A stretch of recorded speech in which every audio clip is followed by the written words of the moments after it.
Everybody loves React, and since a while, it's been the most popular library used to build JavaScript applications. But a lot of people make the mistake of jumping straight into learning React. React is built on top of JavaScript, so you should be familiar with JavaScript first, at least the essential parts before you start working with React. This will make everything easier and manageable for you when you begin your React journey.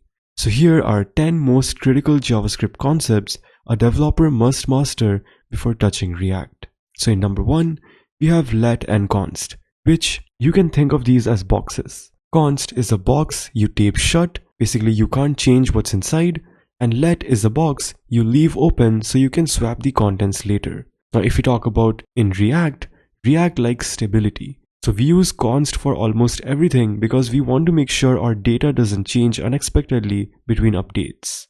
So here you can see const color equals blue. This is always going to be permanent. You cannot update the color variable to anything else because it's declared with a const. And then you can see the score variable is declared with let. You can change it because it's not constant, so you can change the value of score later on in the code as you wish. Then in number 2, there's arrow functions. Arrow functions are nothing but a shorter way to write a function.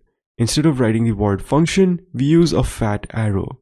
And in React, we use these to define our components and to tell buttons what to do when clicked. So not just buttons, basically any form of actions. While performing that action, if you need to call a function, you can use arrow functions. You can also use normal functions, but it's a common practice in React to use arrow functions instead of normal functions, at least most of the time. Then in number 3, there's template literals. Now, instead of using quotes, we use backticks. This lets us drop variables directly into a sentence using this symbol right here.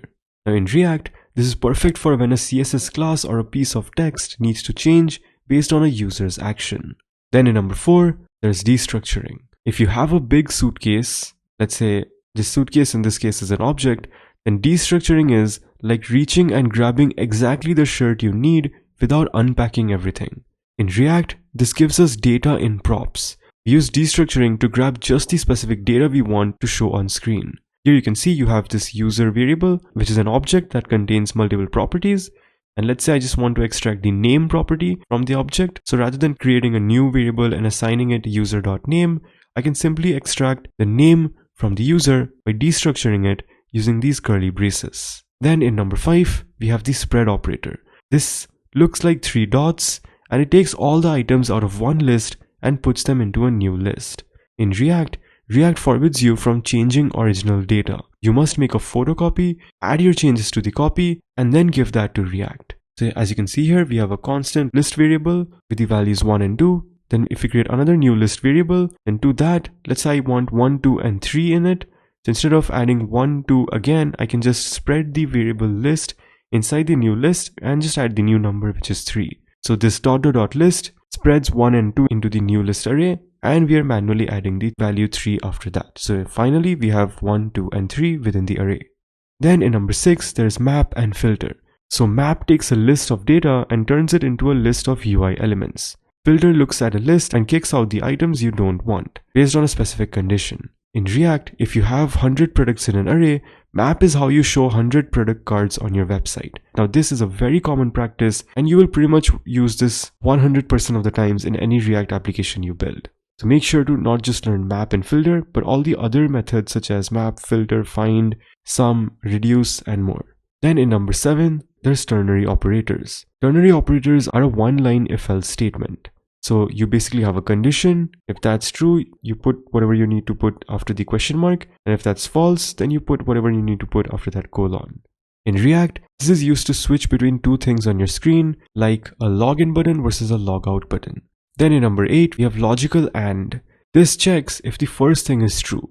If it is, it shows the second thing. If not, it shows nothing. In React, you use this when you only want to show something, like an error message, if something specific happens. For example, here you can see if show menu is true, then show the menu component. So let's say you are passing down a show menu prop, and if that prop is true, only then you show the menu component, or else you don't. Then in number 9, we have ES modules. Export lets you share a piece of code, and import lets you pull it into a different file. In React, this is how you build a header file and use it inside your home page file. So let's say if you have a header component, you can call this component in your home page component by importing it, but first by making sure you have exported your header file. So if you take this another example, you can see file 1, here we are exporting the variable greeting, and in file 2, we are importing the greeting variable explicitly from the file 1. So when you do export const greeting like this directly, you're exporting that specific variable or function. So when you have to import it, you have to use curly braces because you're explicitly just importing that part. But if you use export default, then in that case, you wouldn't have to use the curly braces while importing.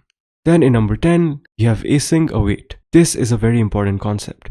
Computers are fast, but the internet is slow. And await tells JavaScript to pause and wait for the data to arrive from the server before moving to the next line.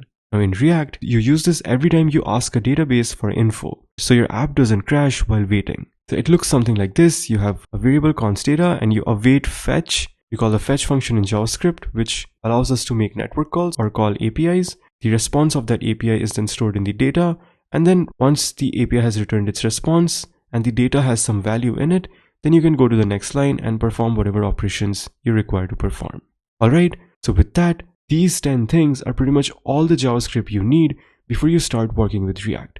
These are very commonly used and you'll pretty much see all of these being used in most of every file when you work with React. So make sure to go deep into these concepts and understand them properly so you don't have a hard time when you start learning React, because this will ultimately prevent you from wasting a lot of time.